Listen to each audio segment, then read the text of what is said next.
77 cabang keimanan. Tadi saya sudah lihat di kitabnya. Sebetulnya masing-masing itu ada penjabarannya, cuman saya tulis aja deh. Tidak penjabarannya. Jadi yang 77 cabang iman itu apa aja sih? Di dalam kitab Qamil Tughyan dijelaskan pertama, iman kepada Allah. Jelas, kita harus iman sama Allah. Kalau kita nggak punya iman sama Allah, celaka.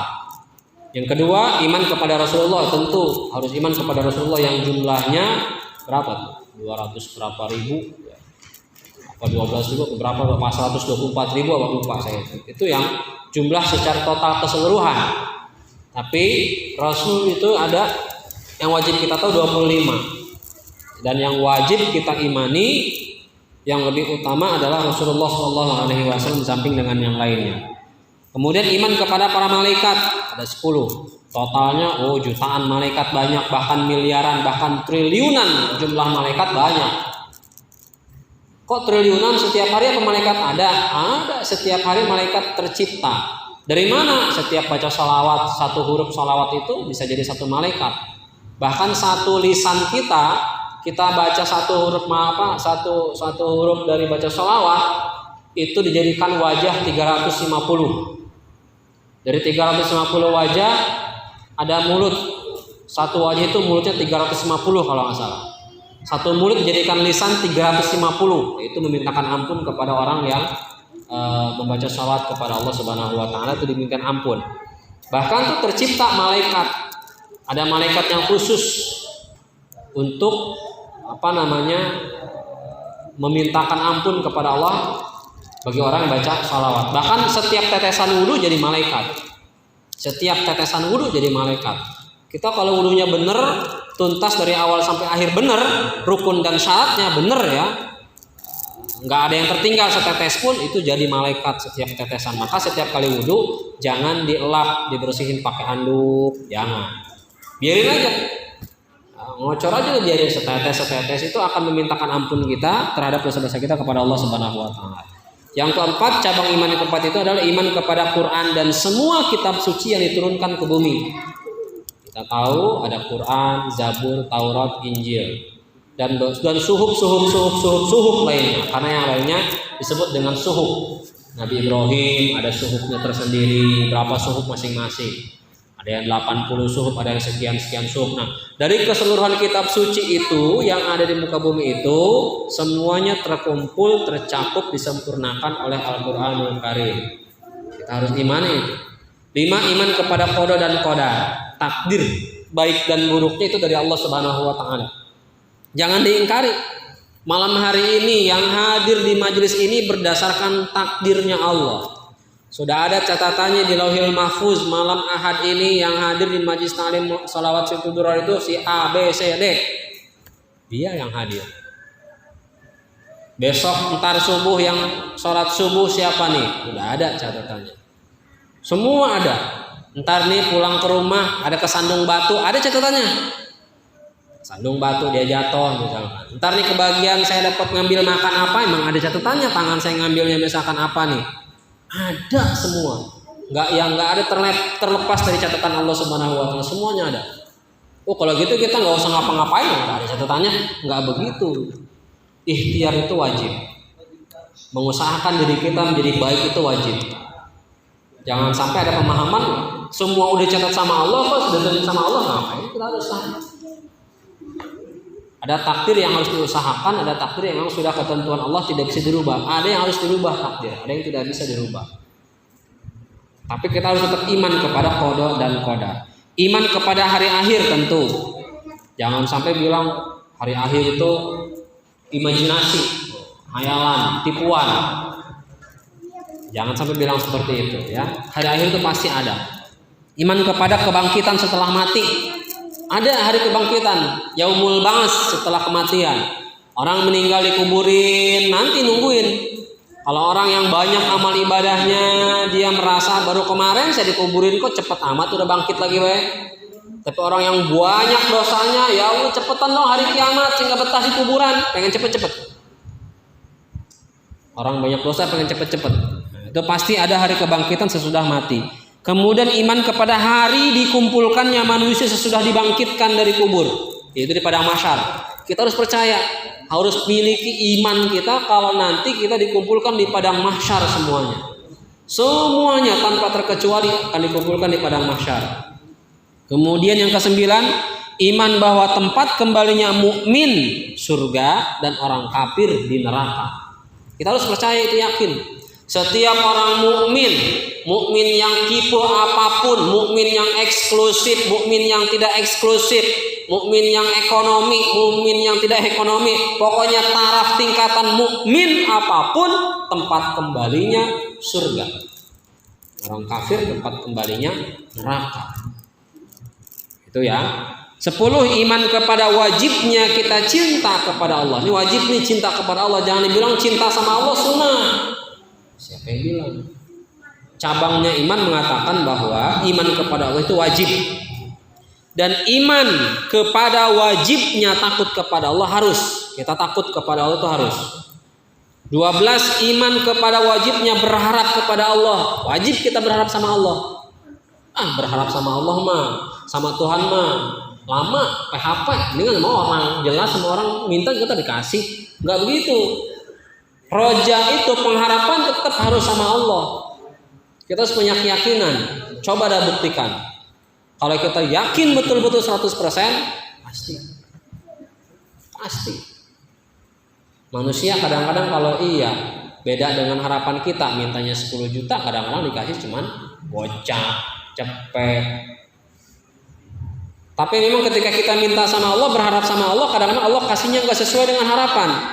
Karena Allah lebih tahu apa yang kita butuhkan daripada yang kita inginkan. Allah mah tahu, sampean butuhnya bukan itu, tapi ini. Pengennya itu sih, butuhnya bukan ini pengenin.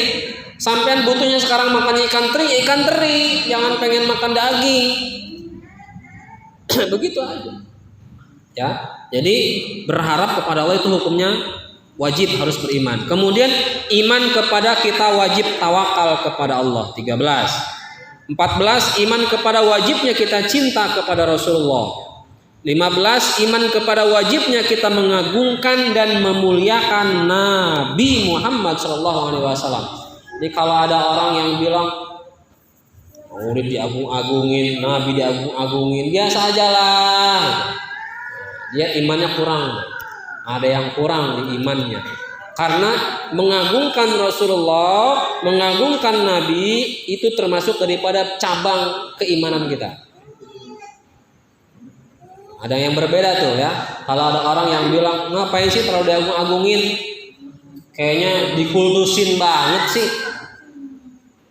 Dikultusin banget sih secara tidak langsung begini. Saya ngarang kitab. Nih kitab saya, yang dibagusin siapa? Kitabnya, bukan pengarangnya. Baca dong kitab saya begini begitu. Allah begitu, kata Allah. Saya ciptain kekasih saya nih, Muhammad Rasulullah kekasih saya. Tuh, agungkan dong dia kuncinya sorga, dia kuncinya dunia, dia kuncinya kesuksesan. Sampean menghina Rasulullah, neraka saya buka, surga saya tutup. Kan begitu. Jelas hadisnya. Siapa orang innallaha harramal jannata ala man zalama ahlal bait wa qatalahum wa ana alaihim wa syabbahum. Allah akan mengharamkan surga bagi orang yang menzolimi ahli bait Rasulullah SAW, yang membunuh, memerangi ahli bait Rasulullah, atau orang yang ikut mendukung, memusuhi ahli bait Rasulullah, atau yang mencaci maki ahli bait Rasulullah, haram masuk surga. Itu jelas hadisnya. Jadi mengagungkan Rasulullah itu bukan bid'ah, itu bagian daripada keimanan, cabang keimanan kita. Ke-16, cinta kepada agama. Itu cabangnya iman. Cabang iman yang ke-17, nuntut ilmu. Nih kayak begini. Nuntut ilmu apa? Saya kan nuntut ilmunya matematika, IPA, fisika, kimia. Yang dimaksud di sini ilmu syar'i. Akhlak, fikih yang kita butuhkan sehari-hari dalam ibadah. Kalau kita butuh sholat, belajar fikih. Kalau kita mau bayar zakat, belajar zakat. Kalau kita pergi haji, belajar tentang ibadah haji. Kalau kita mau misalkan apalagi baca Quran, tajwid, belajar tajwidnya. Itu tuh yang wajib-wajib tuh untuk ibadah kita kepada Allah Subhanahu wa taala. Berikutnya Yang ke-18 menyebarkan ilmu, itu juga bagian daripada cabangnya iman. 19 mengagungkan Al-Quran, mempelajari dan mengajarkannya.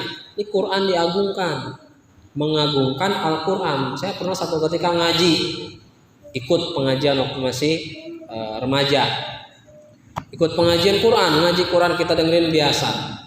Kita kan pernah belajar gitu ya, bagaimana akhlak kita kepada Quran. Selesai ngaji, Quran saya taruh di atas paha saya, yang lain ditaruh di lantai, di bawah. Saya bilang mohon maaf Ustaz, kalau bisa Quran jangan taruh di lantai, kita taruh di atas, karena Quran lebih mulia dari kita. Dibilang apa? Quran itu kan makhluknya Allah, jangan terlalu ini banget lah. Besok tuh saya nggak mau ngaji, saya nggak ngaji keluar. Bodoh amat, kesinggung dia kagak, bodoh amat. Nah ternyata betul mengagungkan Quran itu bagian daripada cabang keimanan. Termasuk mohon maaf surah-surah Yasin itu jangan main taruh baik di bawah. Ya, kadang-kadang saya kalau ikut tahlilan ada Yasin saya taruh, ada Aqua saya taruh di atasnya. Karena banyak ayat Quran bagian daripada cabang keimanan. Ya, kalaupun yang lain kita lihat ambillah sama kita. Jadi terlalu jauh mungkin ya. Yang dekat-dekat sama kita ambil taruh di atas. Kalaupun misalkan nggak mau ngasih tahu, paling tidak yang lain melihat, oh, itu ya, itu banyak ayat-ayat Quran. Bahkan di dalam kitab Fathul Mu'in dijelaskan, ketika kita menuliskan ayat Al-Quran dengan bahasa Latin, haram hukumnya. Dalam kitab Fathul Mu'in fikih. Kok haram? Sekarang begini, orang yang tidak bisa baca Quran ketika ada tulisan Latinnya, tidak bisa baca Arab, ada tulisan Latinnya, dia pasti baca tulisan Latinnya, betul? Harusnya dibaca khairun. Khairun bahasa Latinnya kan K-H-A-A ya, bukan O-A-R-U-N. Khai, bisa ada E, bisa ada I, bisa bacanya hai. Dia bingung terbaca K sama H, gimana cara bacanya ya? Khairun apa gimana? Jadinya khairun bukan khairun, fatal jadinya. Yang panjang Bismillahirrahmanirrahim, bukan O, hurufnya A. Maka dalam kitab Fathul Mu'in haram hukumnya. Memang menolong bagi mereka, kan nolongin. Yang nggak begitu caranya, belajar dong sama yang ahli Qurannya. Udah tua malu, menuntut ilmu nggak ada kata malu. Utlubul ilma minal mahdi ilal, dari mulai lahir sampai mati selesai nuntut ilmu, nggak ada urusan malu mau kagak, yang penting bisa baca Quran gitu. Nah semenjak itulah dulu waktu saya masih remaja ada yang suka minta tolong ke saya, pas ngaji dia minta tolong, nggak mau. Sekarang saya nulisin pakai bahasa Latin, saya nggak mau, kan saya nggak bisa baca, belajar.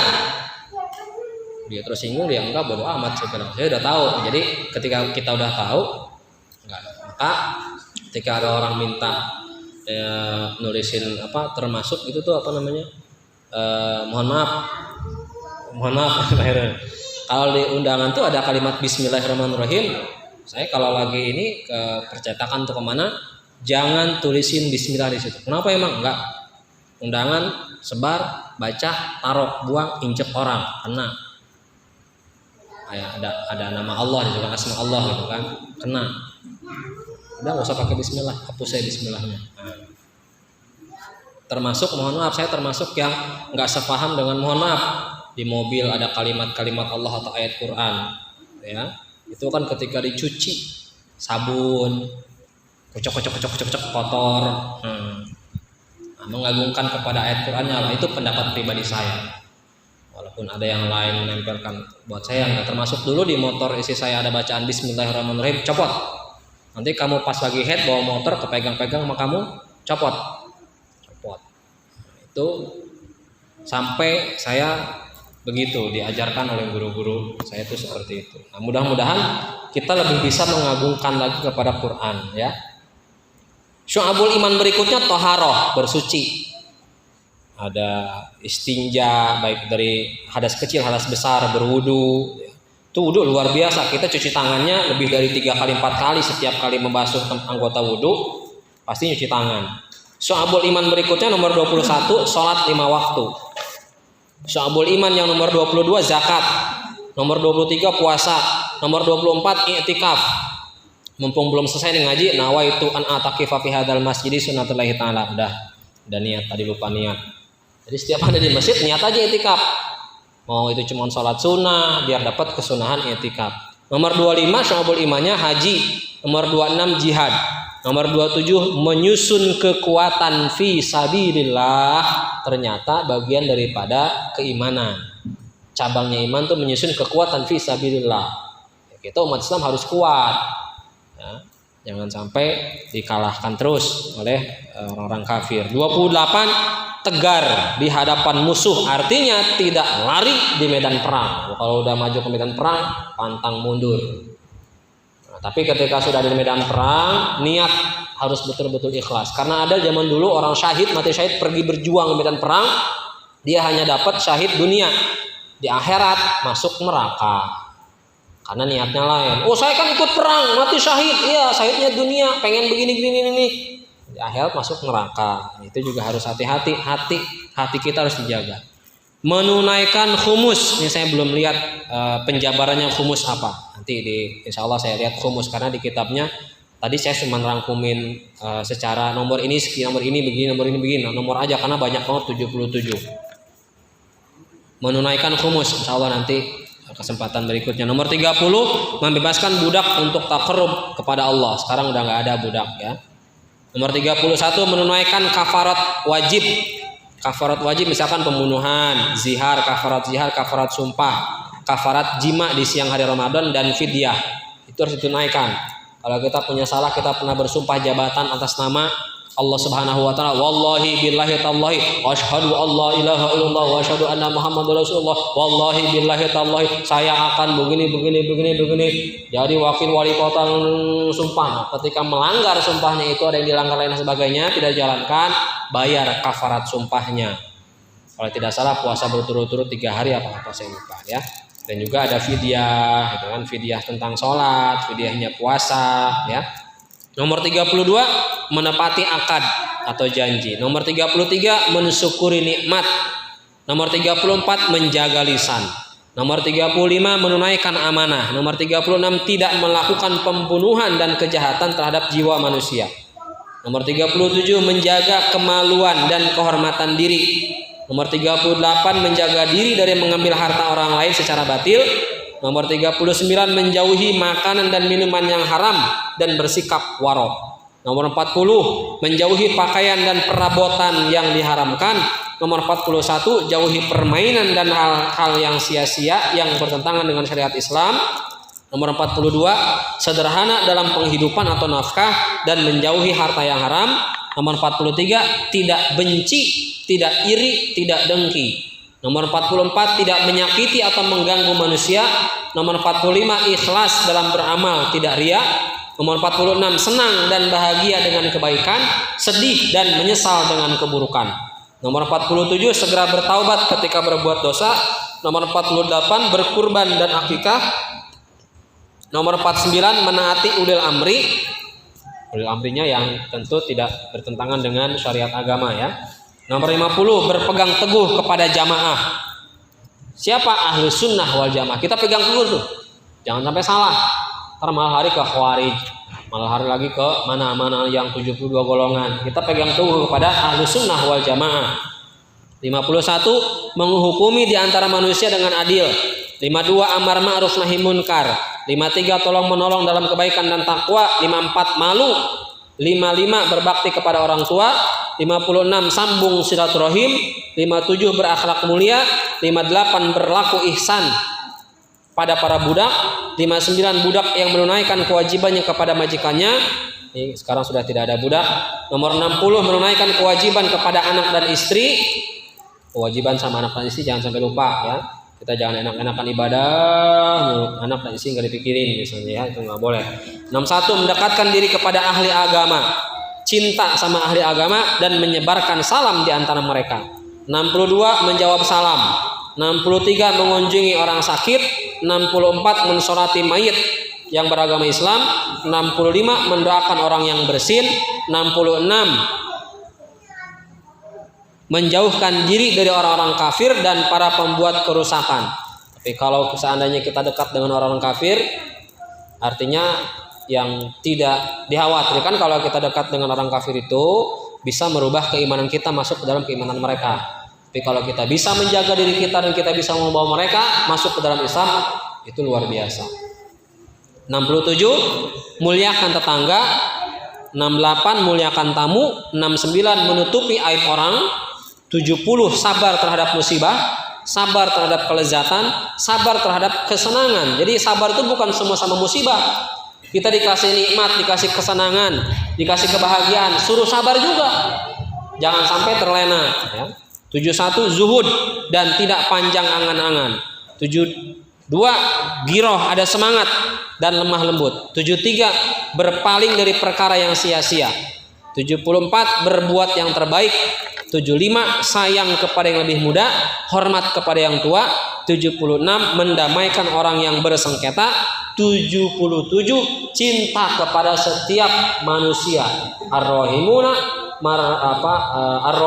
mayarhamumur rahman. Jadi orang yang kasih sayang itu tidak pandang bulu, semua makhluk Allah dia cintai, dia sukai. Itu 77 cabang keimanan yang ada di dalam kitab Qami'ut Tughyan. Kalau 77 ini melekat dalam diri kita, oh itu udah top, margo top, udah tingkatannya udah luar biasa.